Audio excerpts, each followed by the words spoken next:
Atenção, pessoal. Tudo indica que o Lula vai cair. Acabou. O depoimento bombástico de Nicolás Maduro lá nos Estados Unidos está sendo agora acusado de narcoterrorismo. Pode entregar o presidente do Brasil como financiador desse esquema gigantesco. Ontem, no final da tarde, a Venezuela começou a soltar os presos políticos, lembram? Igual aos do 8 de janeiro aqui no Brasil, com pessoas inocentes, jornalistas, e lá tinham até espanhóis. Esses que estão sendo libertados agora vão ser testemunhas chaves para revelar quem é que financiava tanto o narcotráfico quanto o narcoterrorismo aqui na América Latina. E adivinha, Lula pode estar sim no centro disso. Tem uma reunião secreta de Eduardo Bolsonaro e Paulo Figueiredo lá nos Estados Unidos. Eu quero te mostrar tudo o que está acontecendo, mas antes, claro, deixa eu te cumprimentar. Eu sou o João Vitor, é um grande prazer ter vocês aqui nesta noite de sexta-feira. Muita coisa está saindo agora, então eu preciso te mostrar tudo. Eu só peço para você, depois que você assistir todo esse vídeo, comenta aqui embaixo a sua opinião, o que você pensa sobre isso,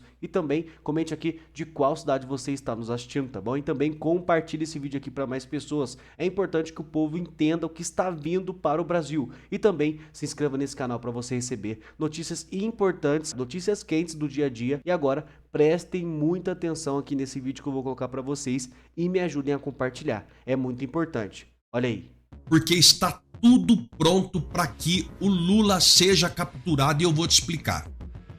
Ontem, já no finalzinho da tarde, nós tivemos uma notícia onde na Venezuela eles começaram a soltar os presos políticos. Inclusive, a Espanha disse que tinha espanhol lá preso. Essas pessoas, gente, elas foram levadas igual essa turma do dia 8 de janeiro, gente que estava com Bíblia. Lá foram jornalistas. E o que isso tem a ver, né? Onde é que isso atinge diretamente o Lula? Esses presos políticos... Eu vou te mostrar aqui, tá? Calma lá que eu vou te mostrar. Esses presos políticos, eles estarão também no hall de testemunha para entregar quem é que financiava o narcoterrorismo, o narcotráfico na América do Sul. A informação que nós temos nessa sexta-feira nos grupos de bastidores, grupos do WhatsApp, o qual faço parte, que a reunião com Eduardo Bolsonaro e com o próprio Paulo Figueiredo e outros do Brasil que foram para lá em missão secreta, tivemos uma posição extremamente favorável. Presos políticos estão sendo liberados na Venezuela. E olha, tem gente aqui no Brasil falando, sabe o quê? O Maduro, coitado, é um inocente. E o Trump disse que ia ter ataque. O Trump falou que ia lá e capturar. Agora, a vice-presidente do Brasil, aqui ó. Trump cancela a segunda onda de ataque após libertação do preso político. Se eles não tivessem liberado, o Trump ia atacar novamente porque os Estados Unidos não tá de brincadeira. O presidente Donald Trump afirmou nessa sexta-feira que cancelou hoje, a segunda onda de ataque à Venezuela após o país sul-americano dar início à soltura dos presos políticos pelo regime. Apesar do recuo, segundo o americano, todos os navios permanecerão nos postos por questão de segurança. Aí vem o X da questão. Já estão previstos que toda essa frota de navio desça para a costa brasileira. Para quê? Para que vai descer para a costa brasileira? À toa? Vão vir passear? As informações que nós temos que estão sendo vinculadas na Deep Web. Por que Deep Web, Alberto? Porque Deep Web ninguém consegue rastrear. É que existe a possibilidade de uma captura do líder. Porque se você não sabe, se você não está sabendo, o Maduro foi desclassificado como líder da facção do narcotráfico e do processo comunista na América do Sul. Se ele foi descartado, tem um líder. O Gustavo Petro já regou. Não, tô brincando, Trump, não é pra vir aqui não. O Petro, da Colômbia, já regou. Então a coisa está ficando cada vez pior para o lado do Lula. E nós vamos acompanhar, vou colocar até um vídeo aqui para você ver como que tá lá na Venezuela. O presidente da Assembleia da Venezuela anunciou que o país vai libertar nas próximas horas um grande número de venezuelanos estrangeiros presos no país. Segundo Jorge Rodrigues, esse é um gesto de paz do governo interino. Conta os detalhes para a gente, diretamente da fronteira entre a Colômbia e a Venezuela. Tainá, Uribe, boa tarde para vocês, boa tarde para Priscila e para Mari, grandes correspondentes aí fazendo essa cobertura histórica. Olha, esse anúncio foi feito hoje pela manhã por Jorge Rodrigues, que é presidente do Legislativo e irmão de Delcy Rodrigues, a presidente interina da Venezuela. E ele anunciou que esses presos já estão sendo libertados. Importante ressaltar, o chavismo não fala em presos políticos, fala que vai libertar um grande número de presos venezuelanos e estrangeiros. Porém, isso está sendo interpretado, claro, como uma breve soltura, uma soltura que vai acontecer em breve de presos políticos. Segundo a organização venezuelana Fórum Penal, que acompanha a situação de direitos humanos de presos aqui na Venezuela, há atualmente 806 presos políticos na Venezuela. E o Alfredo Romero, que é um dos representantes dessa organização, acaba de fazer uma postagem falando que vão verificar cada uma dessas liberdades e que sabem já que algumas dessas pessoas estão a caminho da liberdade, incluindo estrangeiros. Quando fez esse anúncio, Jorge Rodrigues disse que essas pessoas já começaram a ser soltas.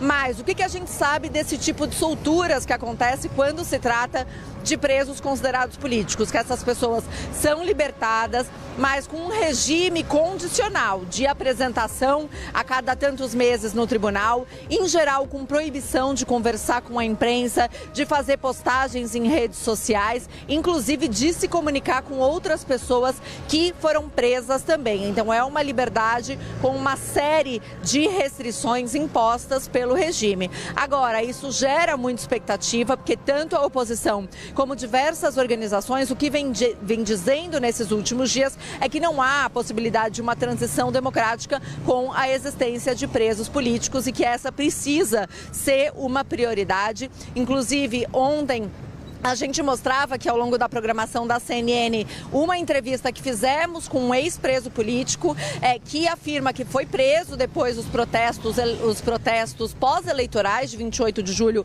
de 2004, e a gente perguntou para ele como ele se sentia vendo as imagens de Nicolás Maduro capturado, e ele afirmou para a gente que não fica contente com isso, porque ele já foi um preso político e sabe como se sente, mas que por um lado dá certo conforto para ele por saber que Nicolás Maduro vai sentir na pele o que ele sentiu, essa situação de ser um preso algemado e não saber quando vai ganhar a liberdade. Tainá e Uribe. Eles querem se tornar ricos, poderosos à custa dos outros. E aí os otários vão e votam nos caras. Ah, beleza. O cara sobe lá na Praça Central, começa a gritar e todo mundo vai na dele e fala, opa, deu certo. E começa a meter a mão. Veja bem, se esses caras que são governantes, que estão à frente, no topo da pirâmide do Estado, esses caras, se eles são ricos, o povo tinha que ser, no mínimo, o dobro. Entendeu? Porque eles são representantes do povo. E por que isso não acontece? Por que Nicolás Maduro é trilionário? E o povo é pobre, miserável. Por quê? Por que o Gustavo Petro tem dinheiro para burro lá e o povo está passando fome também? Por que na Coreia do Norte o Kim Jong-un é bilionário e o povo passando fome? Na Rússia, dizem que o Vladimir Putin é o cara mais rico do mundo. Do mundo, é porque ele não pode mostrar. Ele tem mais dinheiro, talvez agora não mais, né? Mas até o início do ano passado ele tinha mais dinheiro do que o próprio Elon Musk, entendeu? Então esses caras guardam esses dinheiro, eles ficam ricos a cada momento e o povo na miséria, passando fome, e sempre vem com aquela conversa, não, nós vamos tirar você da pobreza, nós vamos melhorar a sua vida. Aí dizem que o povo precisa do Estado. E aqueles caras que incorporam, que compram essa ideia, dizem, é verdade, o Estado tem que suprir, porque o povo, coitadinho, é incapacitado, o povo não consegue crescer. Ora, o ser humano é extremamente capacitado, Pisolato. Para você vir a esse mundo, você teve que vencer 8 bilhões e meio de concorrentes. Você já veio porque você é o único. Agora imagine se tivesse um concurso no mundo inteiro, que nós temos hoje mais de 8 bilhões e meio de gente no mundo, a população estimada hoje no mundo, 8 bilhões e meio, é como se tivesse um concurso e você tirasse em primeiro lugar. Você vencesse esse concurso. Então, para você vir a esse mundo é porque você é um vencedor.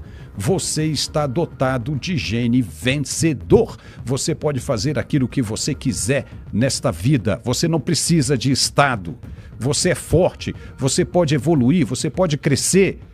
Não, o Estado tem que tomar conta. Não, o Estado tem que propor segurança, saúde e educação. Acabou. Entendeu? O resto, coisas menores, como transporte e essas coisinhas pequenas, tudo bem, mas você tem que diminuir, você tem que incentivar aquele eleitor, o cidadão, a procurar melhorar de vida. Não é ficar botando Bolsa Família para o resto da vida como se ele não tivesse 2 pernas e 2 braços. Ah, para com isso, né? A gente começa falando desse absurdo que foi a decisão do Alexandre de Moraes de tornar nula a ordem do Conselho Federal de Medicina para que o Conselho Regional de Medicina do Distrito Federal abrisse uma sindicância para apurar a assistência médica ao ex-presidente Jair Bolsonaro. E o Moraes também determinou que a Polícia Federal tome o depoimento do presidente do CFM em 10 dias, num prazo de 10 dias. Essa decisão do Moraes, proferida na noite dessa quarta-feira, diz o seguinte, que é flagrante a legalidade e a ausência de competência correicional do Conselho Federal de Medicina em relação à Polícia Federal. Não tem nada a ver, falarei sobre isso daqui a pouquinho.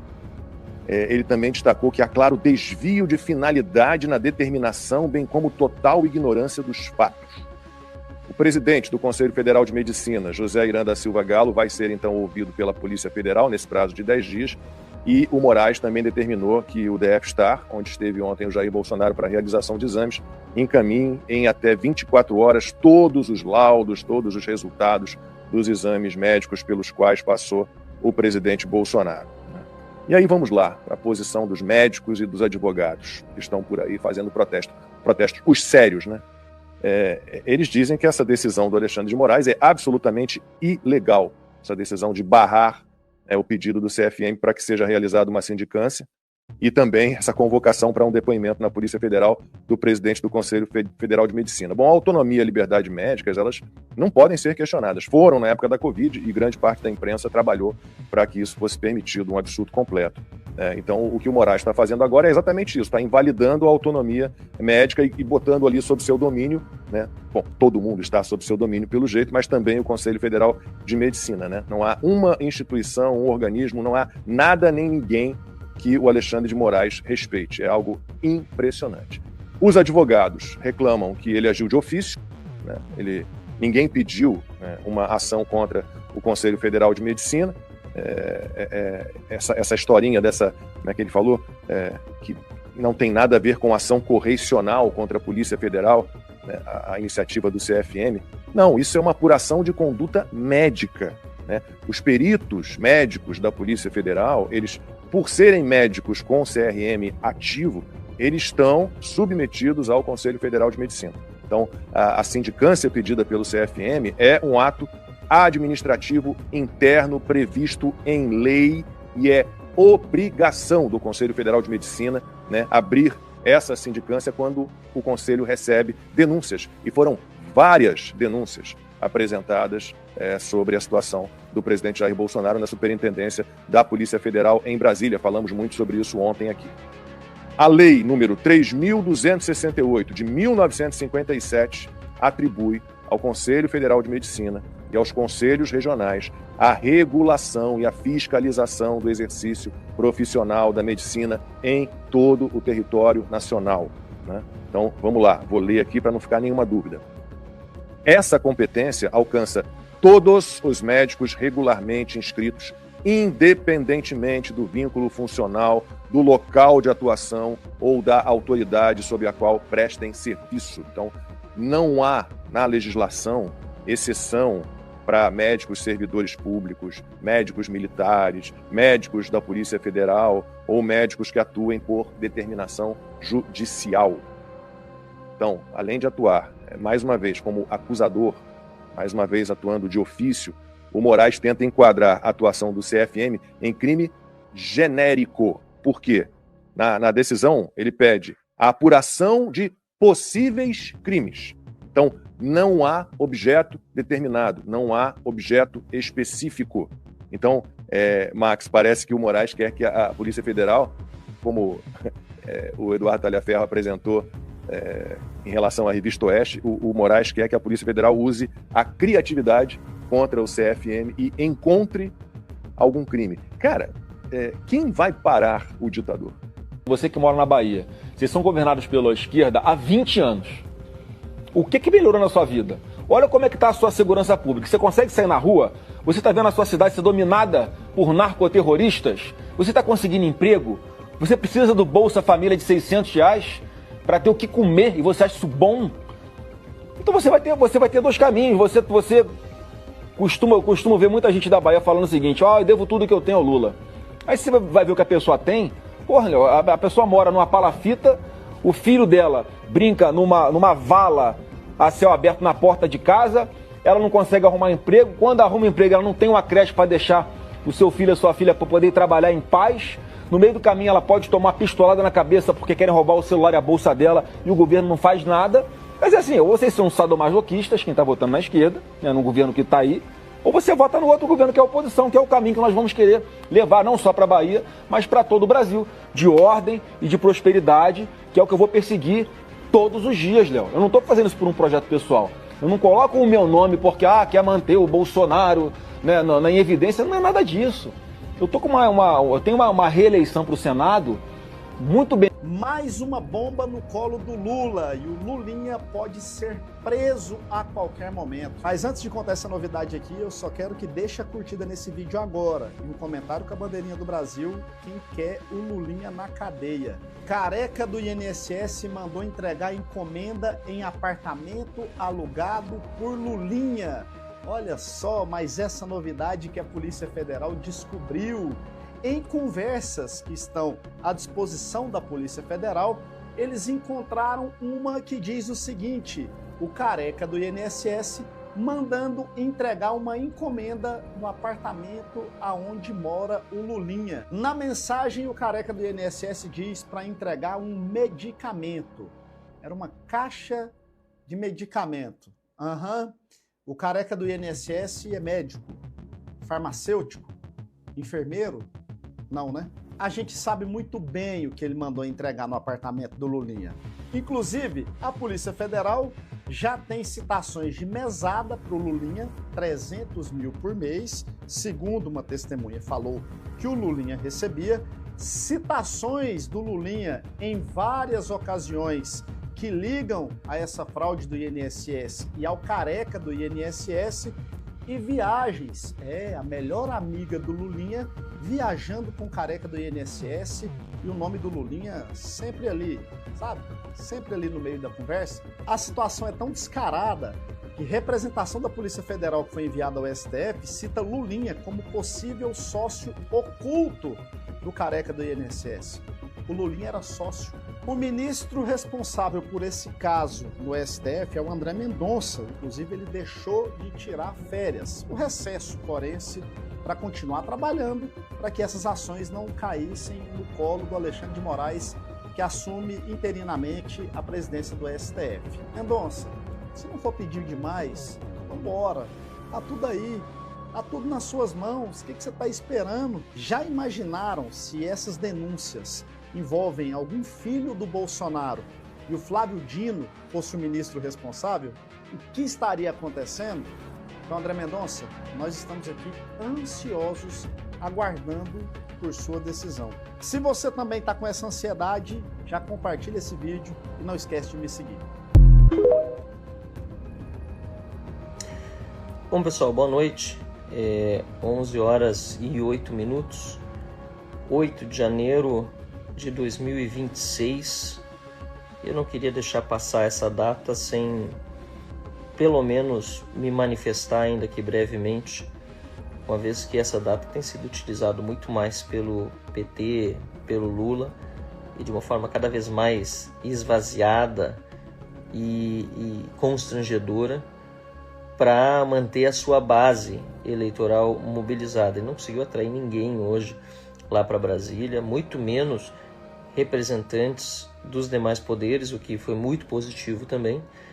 Mas, ainda assim, a gente sabe que um dos grandes objetivos dessa farsa que criaram no 8 de janeiro foi justamente desmobilizar a oposição, que sempre se manifestou de uma forma pacífica, democrática, criar essa narrativa de golpismo contra a direita, quando na verdade quem deu o golpe foi a esquerda, foi o STF junto com o PT, já lá quando abriram os inquéritos, né, das fake news, quando soltaram o Lula, anularam depois os seus processos para que ele pudesse concorrer sem ter nenhum problema com a lei da ficha limpa, mesmo com todas as condenações por corrupção, tudo o que aconteceu no passado e que ficou absolutamente comprovado por todas as instâncias judiciais. Mas vamos lá. A ideia de fazer esse registro hoje é também para lembrar que nós estamos num momento delicado da nação, estamos no meio de um estado de exceção, as pessoas continuam sofrendo muito. Eu quero aqui renovar a minha solidariedade e o meu empenho, né, para soltar quem está preso, para anular as penas, para indenizar, inclusive, isso vai ter que acontecer no futuro, aqueles que são hoje perseguidos políticos brasileiros. Nós trabalhamos muito na Argentina lá para reverter, inclusive, as prisões que aconteceram lá de pessoas que são asiladas políticas. Isso é uma boa notícia. Ontem voltaram para casa os brasileiros que estavam presos lá na Argentina, mas nós sabemos que isso é apenas um passo, assim como é um passo a gente tentar atenuar o que está acontecendo com brasileiros fora do país, também é um passo a aprovação da dosimetria na Câmara e no Senado, que não é anistia, não é o nosso objetivo mesmo. Mas esses passos precisam ser celebrados e precisam ser lembrados, porque quando a gente vive dentro de um estado de exceção, quando a gente vive dentro de um sistema que oprime, que está absolutamente corrompido e que quer justamente que o honesto se cale por medo da perseguição, por medo da censura, por medo até da prisão, quando a gente tem vitórias, a gente precisa mesmo assim sempre celebrar, né? Então, hoje é 8 de janeiro, são 3 anos dessa farsa, pessoas que foram presas absolutamente injustamente, pessoas inocentes, aqueles que vandalizaram, que eventualmente quebraram, já pagaram, né, muito mais caro do que qualquer vândalo no Brasil. Então, essas pessoas merecem todo o nosso respeito e solidariedade, e também merece o nosso respeito e principalmente agradecimento àqueles que desde o primeiro momento foram ao seu encontro, ao seu auxílio, e também aqueles que ao longo do tempo foram percebendo, porque não foi todo mundo que percebeu de imediato, ainda tem gente que não entendeu exatamente o que aconteceu no 8 de janeiro e que declararam apoio lá desde o primeiro momento ou mais recentemente. Faço uma menção especial à Associação dos Familiares e Vítimas, né, do 8 de janeiro, inclusive me convidou para uma live hoje, no fim das contas não consegui participar, né, mas em particular quero deixar um abraço forte, né, para Gabriela Ritter, também para Carol e para o Ezequiel, que são advogados. Os três são, né, a Gabriela filha, inclusive, de um perseguido preso político, ela mesma depois acabou sendo alvo de inquéritos do Alexandre de Moraes. Eles representam todo esse mar de solidariedade que houve no Brasil e continua havendo por essas pessoas. E claro, também, mais recentemente, as prisões, né, de Felipe Martins, também de Jair Bolsonaro, de vários generais, de várias pessoas que não fizeram nada na sua história que não fosse defender o Brasil e agora estão sofrendo essa perseguição. Nós continuamos trabalhando firmemente para reverter todas essas injustiças. Certamente a dosimetria que foi vetada hoje pelo Lula, em mais um sinal do grande ressentimento do Lula, ele não consegue superar, né, o modo ódio e rancor. Na verdade, inclusive, além de não conseguir superar esse modo ódio e rancor, em contraste com o que diziam que ele era no passado, né, paz e amor, algo que eu nunca acreditei, uma lorota, ele ainda utiliza isso estratégica e politicamente a favor do PT e do seu governo, né? Então, toda essa situação que nós estamos vivendo hoje no país, ela precisa ser alterada com a nossa mobilização constante, o retorno às ruas, o retorno à confiança na nossa capacidade de mobilização, como foi feito, por exemplo, no impeachment de Dilma Rousseff, e também no ataque aos escândalos de corrupção que estão atingindo não só o seio do governo Lula, como o próprio Supremo Tribunal Federal, né? O governo Lula com o roubo dos aposentados, mas tantos outros roubos e incompetências, e é o dia todo com notícia ruim, mas em particular a CPMI do INSS, onde eu faço parte, né, vai voltar com tudo agora no retorno do recesso, com tudo o que envolve o Lulinha, as mesadas de 300 mil reais e assim por diante. E no caso do Supremo Tribunal Federal, né, em particular do Alexandre de Moraes mesmo, né, com seu vínculo matrimonial com uma pessoa que supostamente seria consultora ou advogada, que é a sua esposa, né, Viviane Barros de Moraes, do Banco Master, mas que no fundo, pelo tamanho do contrato e pelo absurdo que está sendo veiculado, fazia muito mais, provavelmente, lobby. Aliás, está muito clara pelas matérias jornalísticas que a gente percebe, por meio da atuação do seu marido, né, que chegou a ligar para o presidente do Banco Central, segundo Malu Gaspar e outros meios de imprensa, para pressionar e interferir no processo de venda do Banco Master, né, para o BRB. E aí é muito interessante, nós percebemos que justamente hoje, dia 8 de janeiro, acabei de fazer um tweet sobre isso, saiu uma notícia de que foi buscado, por meio da Lei de Acesso à Informação, todos os dados das conversas entre Alexandre de Moraes e o Banco Central, e o Banco Central negou entregar essas informações. Então a gente vê que há de todos os lados aí um interesse muito grande em abafar esse caso, inclusive com dinheiro de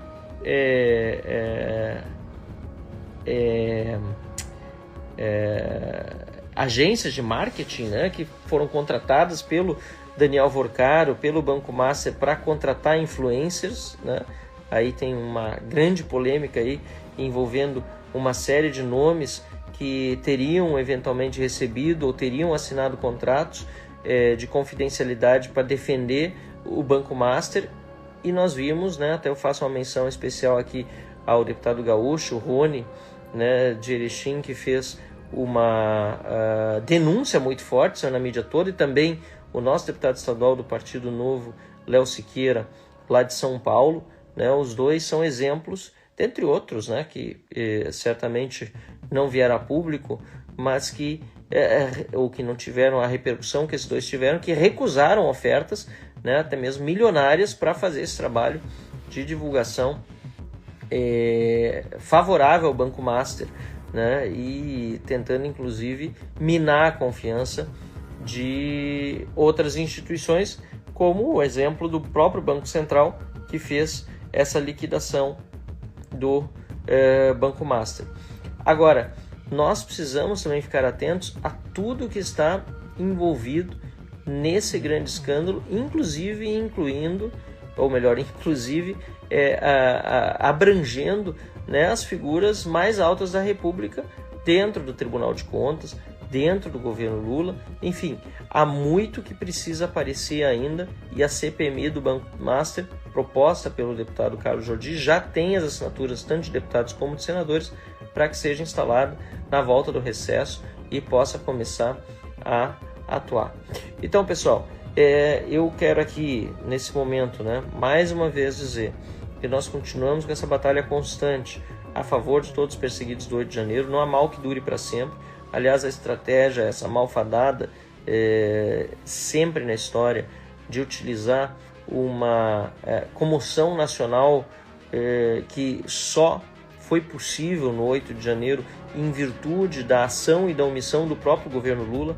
A gente vê que as imagens já não existem, a Força Nacional não foi colocada, enfim, toda a história que nós já conhecemos ainda vai ser contada oficialmente no futuro.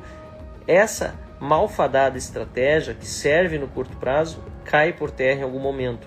E nesse momento de terceiro aniversário do 8 de janeiro de 2023, a gente vê cada vez mais claro quem são os verdadeiros golpistas, como a gente percebeu mais uma vez hoje com essa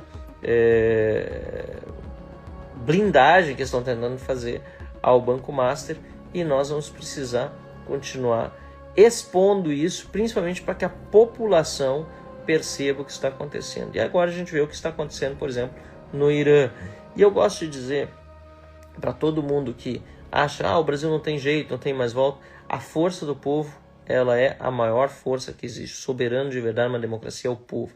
Uma hora o povo desperta na sua totalidade. Várias pessoas já estão percebendo que, principalmente neste ano, que é ano eleitoral, nós teremos a nossa, talvez, última chance de fazer uma reversão de verdade numa situação que precisa ser resolvida imediatamente, né? E as notícias que vieram, por exemplo, da Argentina com a vitória do Milei, do Chile com a vitória do Castro, da Venezuela agora com a captura do Maduro, são muito alvissareiras, muito animadoras para o nosso país. Então, vamos continuar trabalhando, fazendo o que a gente precisa sem esmorecer, né? Eu sei que tem muita decepção no ar, tem muita gente desanimada, muita gente desligou já de política. Não faça isso. Você que continua ligado na política, aliás, volte a incentivar as pessoas a voltar também a acompanhar, porque nós vamos precisar de cada um nesse ano. Acabamos de começar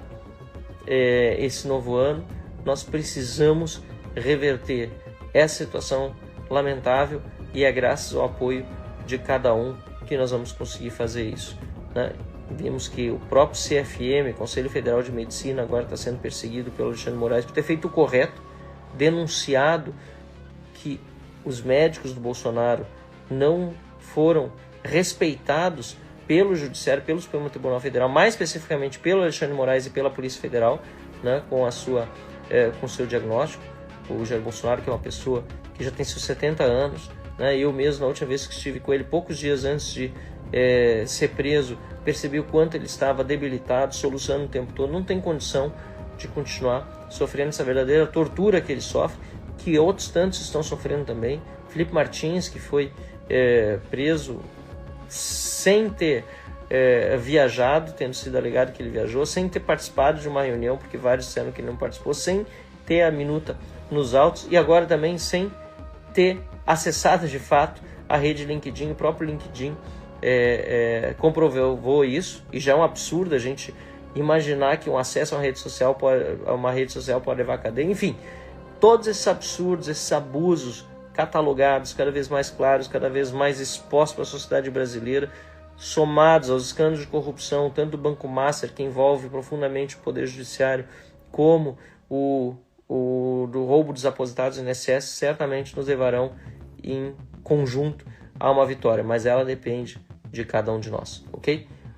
Abraço a todos, boa noite, obrigado mais uma vez pela companhia, principalmente pela torcida, pelo apoio, pela motivação, por me dizerem tantas vezes, né? Não desista, e eu sempre digo em retorno, eu não vou desistir, mas eu também preciso que vocês não me abandonem. Pessoal, a coisa tá feia, por isso que eu peço a ajuda de vocês, tá bom? Me ajude a compartilhar. O povo brasileiro precisa entender o que está acontecendo no Brasil, tá bom? E olha só, eu tenho mais uma notícia para mostrar para vocês. Olha mais essa que aconteceu agora, bem nessa tensão que a gente já está, né? A lamentável publicação do PT que pode gerar revolta a Donald Trump. O Partido dos Trabalhadores divulgou uma nota oficial em que condena a operação militar dos Estados Unidos lá na Venezuela. Ação que levou à captura do ditador Nicolás Maduro e da primeira-dama Cília Flores. Para o partido de Lula, o episódio representa a mais grave agressão internacional registrada na América do Sul do século XXI. O documento, assinado pela Secretaria de Relações Internacionais e pela Comissão Executiva Nacional do PT, trata a ação como sequestro de Maduro, ignorando as acusações internacionais que ligam o regime à corrupção, narcotráfico e violações de direitos humanos. Segundo o PT, a operação norte-americana teria intensificado a um cenário de tensão que, segundo o partido, já vinha crescendo desde setembro, com declarações hostis e movimentações militares. O texto afirma que o conflito tem motivações políticas e econômicas e traz riscos à estabilidade do continente. O partido também tenta associar o episódio ao Brasil, alertando que a proximidade territorial com a Venezuela exigiria que a América Latina fosse preservada como zona da paz. O PT argumenta que a ação dos Estados Unidos contraria princípios históricos da diplomacia brasileira, como a não intervenção e a respeito à soberania, embora ignore a realidade do regime venezuelano. O PT, mais uma vez, está brincando com fogo. Já está toda essa tensão com os Estados Unidos. O Trump já está deixando avisado que ele está indo atrás dos seus inimigos aqui na América Latina. E o que o Lula faz? Em vez dele, armar alguma estratégia para tentar se relacionar com o Trump e ver o que dá para fazer, ele atiça ainda mais, ele começa a ir para cima do governo dos Estados Unidos. Não é a primeira vez que ele faz isso. Simplesmente está chamando o governo americano para cima. A gente fica pensando no final das contas, se o Lula tem algum tipo de estratégia, porque ele nunca recua, nem um passo, ele sempre está indo avançando. Mas o Donald Trump também agora está mostrando que está agindo diferente. Então, muita coisa pode acontecer, muita coisa está saindo lá dos Estados Unidos, e se o Lula estiver no meio disso, talvez essa coragem do Lula seja por conta disso, Ele já sabe que está lá no meio, ele já sabe que tem todas as informações, e quem sabe a última alternativa seja ir para cima, Pode ser isso também. Eu quero perguntar para você, o que você acha sobre isso? Qual é a sua opinião, seu posicionamento? Comenta aqui embaixo, tá? Também comente de qual cidade você está nos assistindo e também me ajude a compartilhar esse vídeo para mais pessoas. E também se inscreva aqui nesse canal, que é muito importante. Quero agradecer por você assistir até aqui. Que Deus abençoe você, abençoe sua casa, abençoe sua família e a gente se encontra no próximo vídeo.